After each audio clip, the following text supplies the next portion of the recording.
주옵소서. 예수님의 이름으로 기도합니다. 아멘. 여러분, 오늘이 3월 5일이죠. 이제 3월 5일인데 오늘은 교회 절기상 제의 수요일이라고 합니다. 여기서 말하는 제라고 하는 말은요, 우리가 이제 불에 타고 남은 제를 의미합니다. 성경에서 뭐 제를 뒤집어 쓴다, 뭐 제를 뿌린다, 제 위에 앉는다, 이와 같은 것은 슬픔이나 고통을 의미합니다. 그런데 왜 오늘이 제의 수요일이라고 하는 것일까요? 여러분, 올해 부활절은 4월 20일입니다.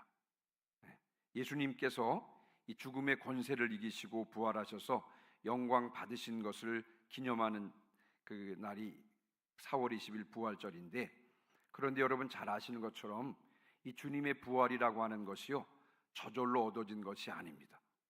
그렇죠? 고난당하심과 십자가 죽으심을 통해서 얻으신 것이 바로 부활의 영광인 줄 믿습니다.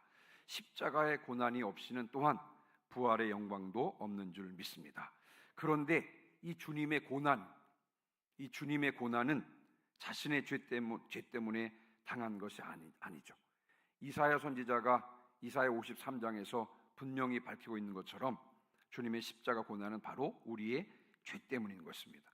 우리가 당할 고난을 주님께서 대신 당해 주신 것입니다. 주님의 그 고난 당하심 때문에 우리가 구원을 얻게 된 것이죠.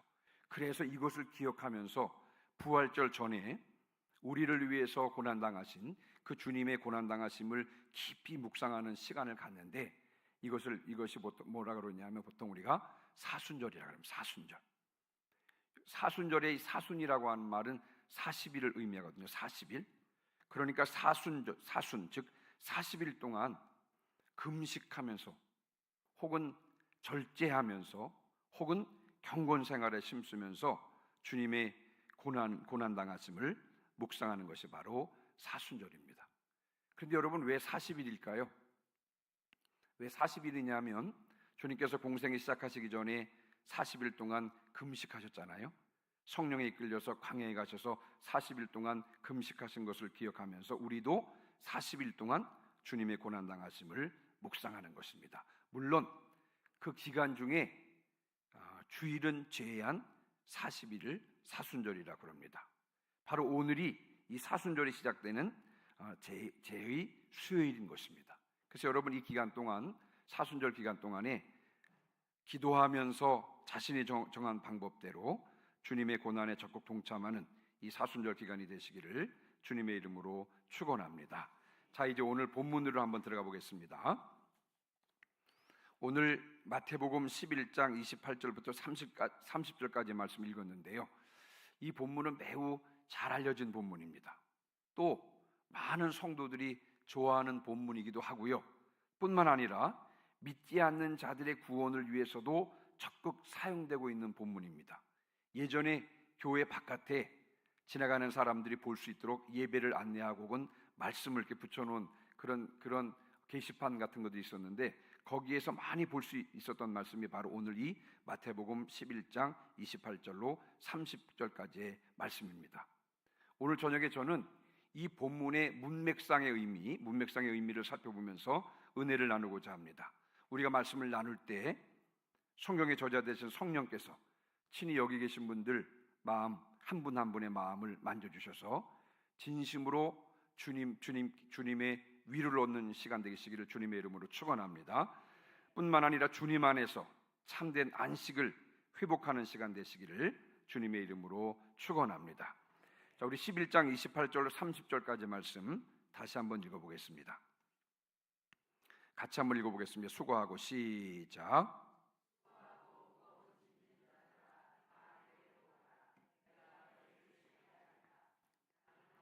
온유하고 겸손하니 나의 멍에를 메고 내게 배우라. 그리하면 너희 마음이 쉼을 얻으리니 이는 내 멍에는 쉽고 내 짐은 가벼움이라 하시니라. 아멘. 여러분, 이 말씀은요, 초청의 말씀입니다. 오늘 본문 중에 보니까 내게로 오라, 이렇게 초청하고 있는 것입니다. 그러니까 이 말씀은 한마디로 말씀을 드리면 초청의 말씀입니다. 자, 그런데 초청의 주체는 누구십니까? 누가 초청하고 있는 것입니까? 네, 그렇습니다. 예수 그리스도께서 초청하고 있는 것입니다. 자, 예수 그리스도께서 초청의 주체가 되시는데, 예수님께서 초청하시는데 초청하시는 목적이 무엇입니까? 내게로 오라 이렇게 말씀하시는 목적이 무엇입니까? 28절에 보니까 내가 너희를 쉬게 하리라. 무엇을 주시기 위함이라고요? 안식을 주시기 위함인 것입니다. 오늘 이 저녁에도 주님께서 우리들에게 안식을 주시기 위해서 우리를 초청하시는 줄 믿습니다. 여기에서 우리가 우선적으로 알아야 할 중요한 사실 한 가지가 나오는데요. 우리에게 참된 안식을 주실 수 있는 분은 오직 한 분이십니다.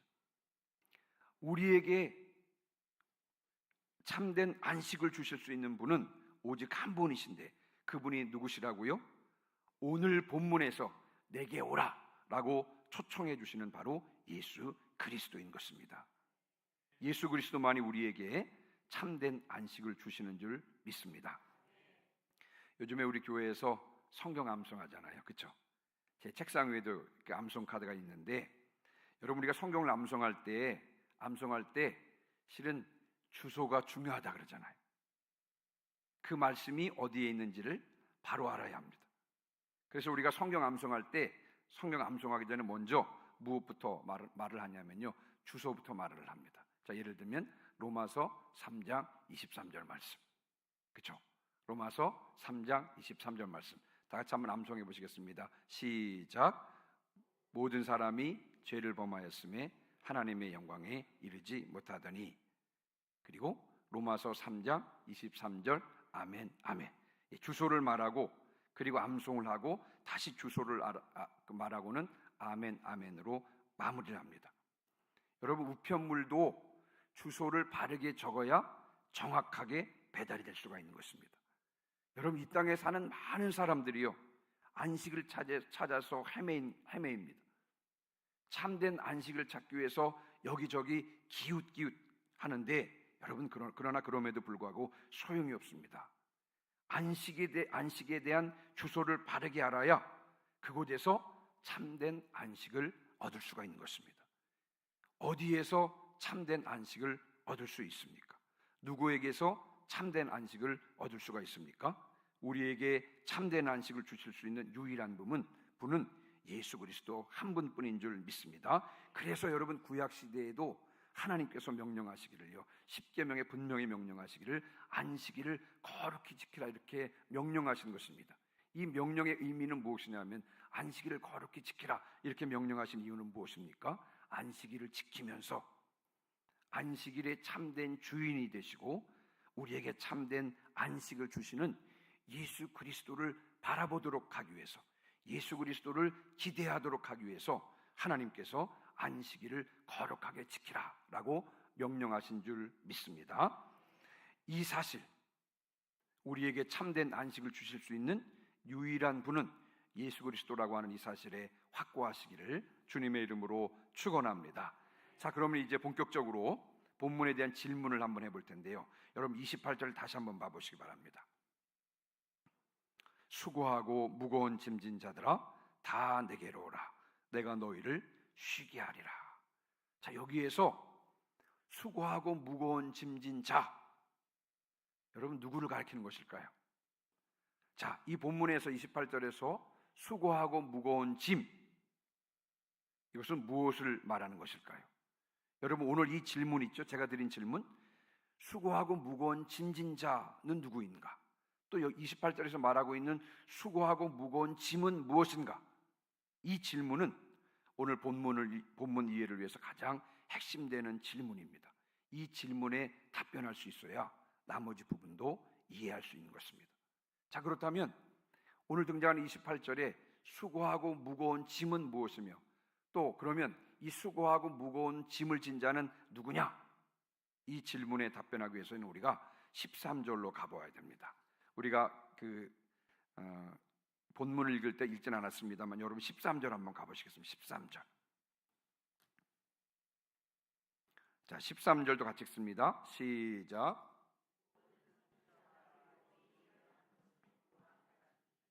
아멘.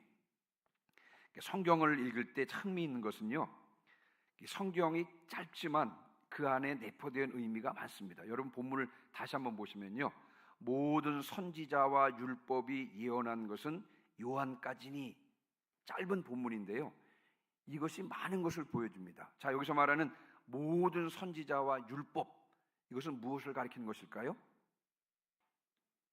구약 성경을 가리키는 것일까요? 신약 성경을 가리키는 것일까요? 자, 성경에서 선지자와 율법, 그러면 구약 성경을 가리키는 것입니다. 자, 그런데 기준점이 되는 것이 뭐라고요? 요한입니다. 요한. 그러니까 요한까지의 시대가 있고 요한 이후의 시대가 있다고 하는 것입니다. 자, 요한 이전의 시대를 우리가 구약의 시대, 다시 말씀을 드리면 율법의 시대라고 할 수가 있습니다. 그리고 요한 이후의 시대, 요한부터는 이제 새로운 시대가 열렸다고 하는 것입니다. 요한 이전까지는 구약의 시대, 그리고 율법의 시대가 흘러왔다 그러면 이제 요한으로부터 새로운 시대가 시작이 된다. 새로운 시대가 열렸는데 이 시대가 무슨 시대라고요? 복음의 시대라고 하는 것입니다. 여러분 한번 따라해 보시기 바랍니다. 율법의 시대, 복음의 시대. 다시 한번요. 율법의 시대, 복음의 시대. 자, 그래서 13절 모든 선지자와 율법이 예언한 것은 요한까지니, 요한까지가 율법의 시대였다 그러면 이제 요한으로부터 무슨 시대가 열렸다고요? 복음의 시대, 새로운 시대, 복음의 시대가 열렸다고 하는 것입니다. 그럼 여러분들 궁금하시죠? 아니, 율법의 시대, 복음의 시대 듣긴 들었는데, 제가 이 율법의 시대, 복음의 시대는 잊지 못하는 것이 고향교회 부흥회 때 어떤 강사님이 오셔서 매일 저녁에 하시면서 제일 처음에 설교를 시작하시기 제일 처음에 했던 말씀이 뭐냐면 율법의 시대, 복음의 시대, 성령의 시대, 이렇게 말씀했던 것이 기억납니다. 자, 그럼 여러분도 궁금하시잖아요. 그럼 율법의 시대는 어떤 시대고 복음의 시대는 어떤 시대인가? 예수님께서 이 율법의 시대와 복음의 시대를 비유로 설명을 하십니다. 그 설명하는 비유, 율법의 시대와 복음의 시대를 비유로 말씀하고 있는 것이 16절부터 19절입니다. 자, 우리가 16절부터 19절까지는 여러분 한 절씩 교독하시겠습니다. 제가 16절 읽습니다. 이 세대를 무엇으로 비유할까? 비유하건대 아이들이 장터에 앉아 제 동물을 불러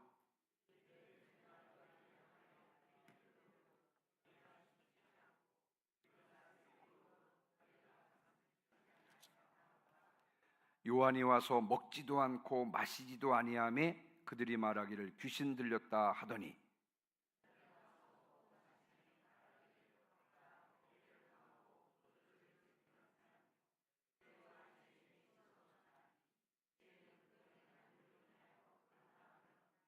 아멘. 예수님께서 율법의 시대와 복음의 시대를 비유로 말씀하고 있는데, 예수님께서 말씀하신 것을 근거로 보면요, 그 당시 유대 어린이들이요 놀이를 했다 그럽니다. 무슨 놀이를 했냐면요, 하나는 잔치 놀이를 하고요, 하나는 장례식 놀이를 했다고 하는 것입니다. 자, 무슨 놀이와 무슨 놀이를 했다고요? 잔치 놀이를 하기도 하고 장례식 놀이를 했다는 것입니다. 자, 잔치 놀이는 무엇이냐면요, 한쪽에서는 막 아이들이 피리를 붑니다. 그러면 한쪽에 있는 아이들이 막 피리를 불면 이게 잔치의 흥을 돋구는 피리입니다. 그러면 다른 쪽에 있는 아이들은요 그 피리 소리를 듣고 막 춤을 추면서 막 노는 것입니다. 여러분, 이게 잔치놀이입니다. 잔치놀이. 자, 그런데 잔치놀이만 한 것이 아니라 장례식 놀이도 했다고 하는 것입니다. 자, 장례식 놀이는 뭐냐면요, 한쪽에서 한쪽 아이들이 막 슬피 막 우는 것입니다. 장례식 분위기를 내는 거죠. 막 한쪽에서 막 슬피 울면, 그러면 그것을 듣고 또 다른 한쪽에 있는 아이들은 막 가슴을 치면서 슬퍼하는 것이죠. 자, 예수님께서 그 당시 유대 어린이들이 하고 있는 놀이, 잔치놀이와 장례식 놀이에 대해서 말씀하고 있습니다. 저희는 어렸을 때 잔치놀이, 장례식 놀이 이런 거는 안 했던 것 같은데 그때 유대 어린이들은 그런 놀이를 했었나 봐요. 자, 근데 여기서 예수님께서 비유로 말씀하셨는데, 자, 여러분, 장례식 놀이가 있죠? 한쪽에서 슬피 울면 다른 또 아이들은 막 가슴을 치면서 슬퍼하는 이 장례식 놀이는 무엇을 비유로 말씀하고 있는 거냐면요, 율법의 시대, 세례 요한 이전에 율법의 시대와 그리고 세례 요한의 사역을 비유로 말씀하는 것입니다. 그래서 여러분 18절에 보니까 요한은 와서 먹지도 않고 마시지도 않았다, 이렇게 말씀하고 있는 것입니다. 그 율법의 시대 세례 요한의 사역을 비유로 무슨 놀이에? 장례식 놀이로 비유로 예수님께서 설명하시는 것입니다. 자, 그러면 잔치 놀이는 무엇을 비유로 말씀하고 있는 것일까요? 복음의 시대 예수님의 사역을 비유로 말씀하고 있는 것입니다. 그래서 여러분 19절에 보니까 예수님은 오셔서 먹고 마셨다라고 말씀하는 것입니다. 자, 그러니까 여러분 이 세례 요한의 사역과 예수님의 사역의 차이를 딱 단적으로 한 단어로 표현하라 그러면 세례 요한의 사역을 율법이라고 말할 수 있다면 예수님의 사역을 복음이라고 하는, 율법과 복음의 차이라고 할 수가 있겠습니다. 자, 그러면 제가 여기서 여러분에게 질문을 한 가지 드리겠습니다. 여러분, 우리는 어떤 놀이를 해야 하는 것입니까? 장례식 놀이와 잔치 놀이가 있는데, 이 장례식 놀이는 율법의 시대를 비유로 말씀하고 있는 것이고, 이 잔치 놀이는 복음의 시대를 비유로 말씀하고 있는 것인데, 자, 그렇다면 우리는 어떤 놀이를 해야 하는 것일까요? 장례식 놀이를 끝내고 잔치 놀이를 해야 하는 것일까요? 아니면 반대로 잔치 놀이를 끝내고 장례식 놀이를 해야 되는 것일까요? 여러분, 어떤 것이 정답입니까? 여러분, 정답 말씀하지 마십시오. 제가 정답을 말씀드리겠습니다. 여러분, 우리에게는 둘 다가 다 필요한 것입니다. 장례식 놀이도 필요하고요, 잔치 놀이도 필요합니다. 다시 말씀을 드리면 이 장례식 놀이를 거쳐서 잔치 놀이로 접어들어가야 하는 것입니다. 우리는 먼저 장례 놀이를 해야 되는, 다시 말하면 애통하고 애곡해야 되는 것입니다. 왜냐하면 우리가 죽었기 때문에 그렇습니다. 에베소서 2장 1절 말씀에 보면 그는 허물과 죄로 죽었던 너희를 살리셨도다 그랬습니다. 여러분, 우리는 과거에 영적으로 허물과 죄로 죽었던 자들인 것입니다. 영적으로 죽은 것입니다. 우리가 영적으로 죽은 내 자신을 발견하고 애통해야 하는 것입니다. 이것이 우선인 것입니다. 우리가 잔치놀이를 하기 전에, 복음의 시대를 누리기 전에 무엇보다도 먼저 내가 영적으로 죽어 있다는 사실을 발견하고 애통해야 되는 것입니다. 자, 그러면 우리는 어떻게 영적으로 죽은 것을 알 수가 있겠습니까? 무엇을 통해서 우리가 영적으로 죽은 것을 알 수 있겠습니까? 여러분, 성경은 말씀하기를 율법을 통해서 우리가 영적으로 죽었다는 것을 알 수 있다고 했습니다. 로마서 3장 20절 말씀에 한번 여러분 따라해 보실까요? 율법으로는 죄를 깨달음이니라. 다시요. 율법으로는 죄를 깨달음이니라. 율법을 통해서만 죄를 깨달을 수가 있고요, 죄를 통해서 내가 죽은 것을 알 수 있는 것입니다. 여러분, 사도 바울이 이것을 깨달았습니다. 자신이 영적으로 죽었다는 사실을 깨닫고 이렇게 고백을 합니다. 로마서 7장 27절 말씀에 오라, 나는 곤고한 사람이로다. 이 사망의 몸에서 누가 나를 건져내랴. 여러분, 사도 바울은 자신이 영적으로 죽은 상태를 깨닫고는, 그리고는 심령으로 애통해하는 것입니다. 여러분, 우리 속에도 이와 같은 애통이 있어야 할 줄 믿습니다. 이와 같은 애통이 있어야 내가 영적으로 죽었다라고 하는 사실을 깨닫고 그것에 대해서 애통할 수 있어요. 그래야 수고하고 무거운 짐진 자들은 다 내게로 오라 라고 말씀하시는 주님을 만나게 되고요, 주님을 만날 때 비로소 우리의 이 애통이 기쁨으로 바뀌게 되는 줄 믿습니다. 만약에 나사로가 죽지 않았다면 그의 누이들이 애통하진 않았을 것입니다. 그렇죠? 나사로가 죽지 않았다면 애통이 없었을 것이고요, 이 애통이 없었다 그러면 부활의 기쁨의 잔치도 없었을 것입니다. 율법을 통해서 애통해 본 자만이 복음의 기쁨, 복음의 환희를 알 수 있는 것입니다. 그래서 제가 말씀을 드리기를 이 장례식 놀이를 거쳐서 잔치 놀이로 접어들어야 한다라고 말씀드렸던 이유가 여기에 있는 것입니다. 진정한 애통이 있으시기를 주님의 이름으로 축원합니다. 주님 앞에서 깊이 내가 죄인임을 분명히 깨닫고 애통함으로 이 진정한 복음의 기쁨, 구원의 기쁨으로 나아갈 수 있는 저와 여러분 되시기를 주님의 이름으로 축원합니다. 자, 그러면 이제 다시 28절로 돌아가 보면요. 자, 그렇다면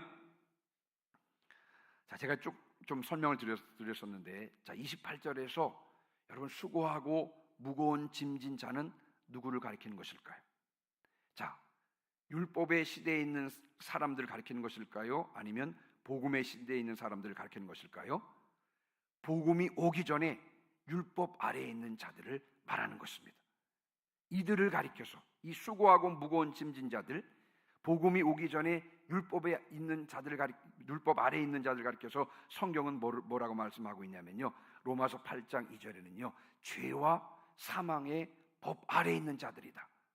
또 갈라디아서 3장 23절에는요 율법 아래에 갇혀 있는 자들이다 이렇게 말하기도 하고요.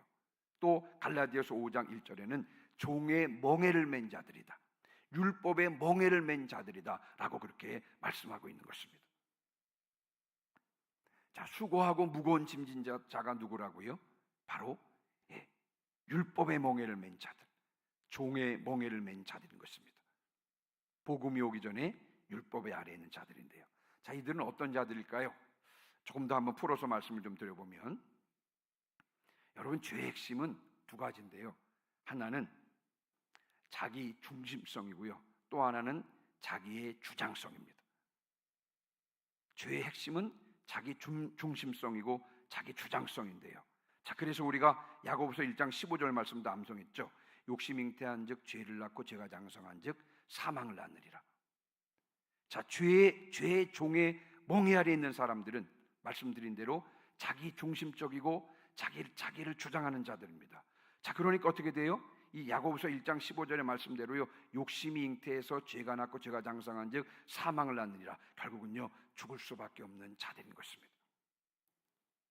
자기 욕심에 사로잡혀서 이 죄의 멍에를 맨 자들은, 죄의 종의 멍에를 진 자들은, 율법의 멍에를 진 자들은요 자기 욕심에 사로잡혀 결국 죽을 수밖에 없는 자들일 뿐만 아니라 이 땅에 살면서 육신의 정욕과 안목의 정욕과 이성에 사로잡혀서 하나님과 원수로 지내며 하나님 나라에 들어갈 수 없는 자들을 가리키는 것입니다. 그래서 영원한 멸망이 정해져 있는 자들을 가리키는 것입니다. 한번 여러분 생각해 보시기 바랍니다. 하나님과 원수로 지내며 멸망이라고 하는 이 결론이 정해진 삶을 살아가자니 여러분 이 얼마나 비참한 삶인 것입니까? 그래서 성경은 이들을 가리켜서 수고하고 무거운 짐진 자라 이렇게 말씀하고 있고요. 수고하고 무거운 짐진 자는요 결코 마음의 쉼, 마음의 안식을 얻을 수가 없는 것입니다. 자, 그런데 이와 같이요 이 죄와 사망의 결박을 푸시고 해방시켜 주시기 위해서 오신 분이 계십니다. 종의 멍에를 메고 또 율법의 멍에 안에서 수고하고 무거운 짐을 진 자들을 위해서 오셔서 죄와 사망의 결박을 푸시고 해방시켜 주시기 위해서 이 땅에 오신 분이 계십니다. 종의 멍에를 벗겨주시기 위해서 이 땅에 오신 분이 계신데 그분이 누구시라고요? 그분이 바로 예수 그리스도이신 것입니다. 그래서 그분께서 초청하시는 것입니다. 수고하고 무거운 짐진 자들아 다 내게로 오라 라고 초청하고 계시는 것입니다. 그리고 이 초청의 말씀을 받아들여서 누구든지 예수 그리스도에게로 가면 이 수고하고 무거운 짐을 벗고 쉴 수가 있는 것입니다. 근데 제가 이제 이 본문을 이렇게 묵상하면서 그 죄의 종의 멍에를 벗잖아요. 예수님께 가면 지금까지는 수고하고 무거운 짐을 지고 힘들고 어렵고 곤고한 삶, 비참한 삶을 살아가는데 근데 예수님께서 말씀하시잖아요. 수고하고 무거운 짐진 자들아 다 내게로 오라. 그래서 예수님께 갔더니 예수님께서 죄와 사망의 결박을 풀어주시고 죄의 멍에를 벗겨주시고 율법의 멍에를 벗겨주셨습니다. 자, 그러면 아무런 멍에를 매지 않고 그냥 편히 쉬면 좋을 텐데 그런데 여러분 오늘 본문을 한번 보시기 바랍니다. 예수님께서는요 또 다른 멍에를 지도록 우리에게 말씀하고 계십니다. 29절입니다. 자, 29절 같이 읽습니다. 시작.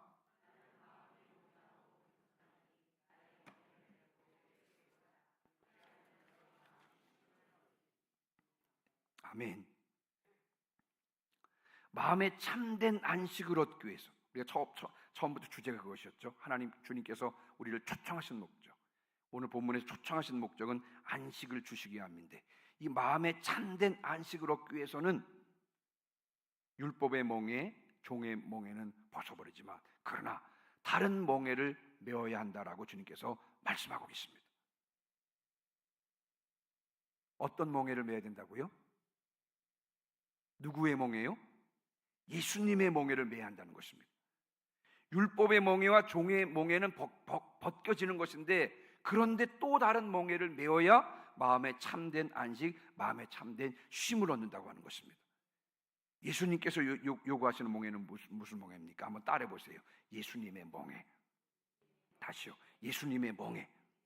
예수님의 멍에를 져야 된다는 것입니다. 저는 이 본문을 묵상하면서 결국 인생이라고 하는 것은 주님 나라에 가기 전까지 이 세상에 있는 모든 인생들은 결국 짐을 질 수밖에 없는 존재구나, 짐을 질 수밖에 없는 존재구나 라고 하는 사실을 새삼 깨닫게 됩니다. 죄인으로 태어난 인생은 평생 짐을 지고 가는 존재인 것입니다. 그런데 여러분, 어떤 짐을 지어야 하는지는 선택할 수가 있는 것입니다. 율법의 멍에, 종의 멍에를 지는 자에게는 참된 평안이 없습니다만, 그러나 예수님의 멍에를 지는 자에게는 참된 평안, 참된 안식이 있는 것입니다. 왜냐하면요, 예수님의 멍에는 쉽고 가볍기 때문에 그렇습니다. 자, 그렇다면 예수님의 멍에는 무엇입니까? 한번 따라해 보시기 바랍니다. 복음의 멍에, 은혜의 멍에, 사랑의 멍에. 다시요. 사랑의 멍에. 근데 왜 사랑에 왜 또 멍에라 그래요? 그렇죠? 은혜의 멍에라 그러고 복음의 멍에라고, 이것이 무엇인지를 잘 보여주는 말씀이 갈라디아서 5장 13절 말씀입니다. 여러분, 갈라디아서 5장 13절입니다. 같이 한번 읽어보겠습니다. 한번 띄워주시겠어요? 갈라디아서 5장 13절 말씀입니다. 자, 같이 읽습니다. 시작. 형제들아, 너희가 자유를 위하여 부르심을 입었으나 그러나 그 자유로 육체의 기회를 삼지 말고 오직 사랑으로 서로 종노릇하라. 아멘. 사랑으로 서로 종노릇하라. 그래서 여러분, 사랑의 멍에라고 하는 것입니다. 그러니까 제가 이제 이 본문 가지고 묵상하면서 이 종의 멍에와 사랑의 멍에의 차이를 한번 제 방식대로 한번 여러분께 한번 설명해 드리겠습니다. 어떤 사람이 여러분들에게 오리를 같이 갑시다, 오리를 같이 갑시다 이렇게 제안했다라고 말씀을 그렇게 한번 생각해 보시기 바랍니다. 자, 오리는 몇 킬로냐면 4kg가, 심리가 4kg니까 오리는 2kg입니다. 2kg. 사실 여러분, 2kg는 그리 먼 거리는 아니죠. 자, 그런데 죄의 본성에 사로잡혀 있는 사람, 다시 말하면 율법의 멍에와 종의 멍에를 메고 있는 자기 중심적인 사람을 한번 생각해 보시기 바랍니다. 자, 죄의 본성에 사로잡혀 있는 사람은 자기 중심적이잖아요. 그럼 따질 수 있습니다.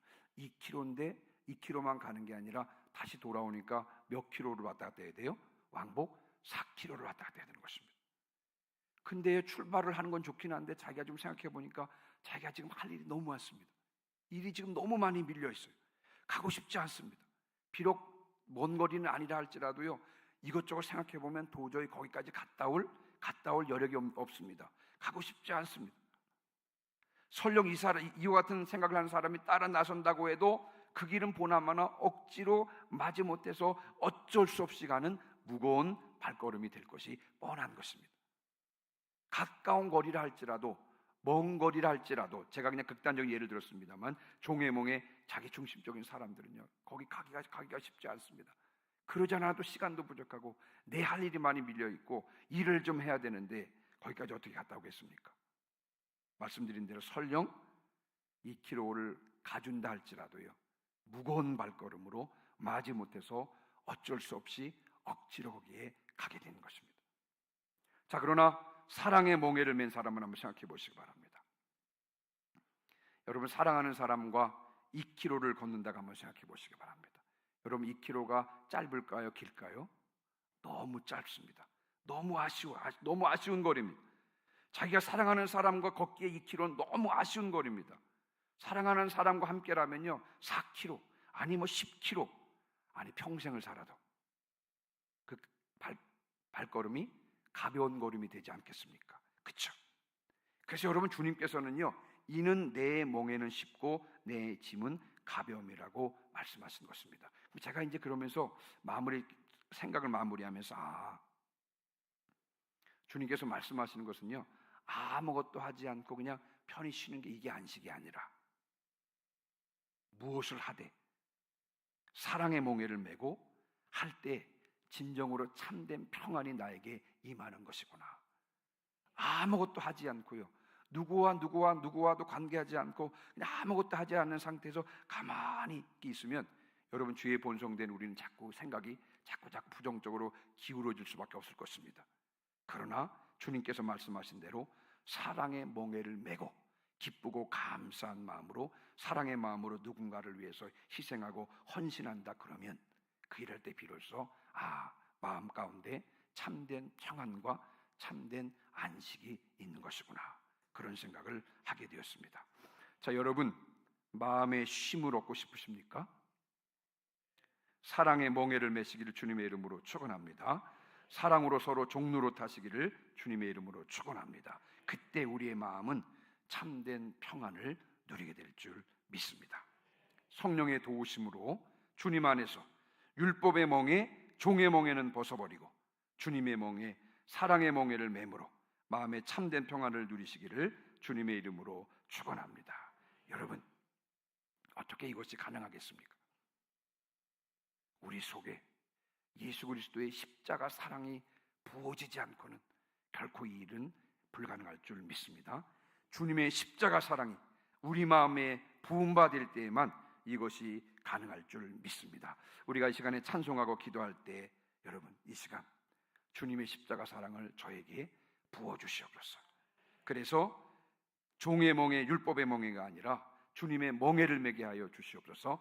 사랑의 멍에 은혜의 멍에를 매게 하여 주시옵소서. 그래서 진정한 마음의 평안을 얻는 저희들 되게 하여 주시옵소서. 이와 같은 기도를 올려드리는 시간 되시기를 주님의 이름으로 축원합니다.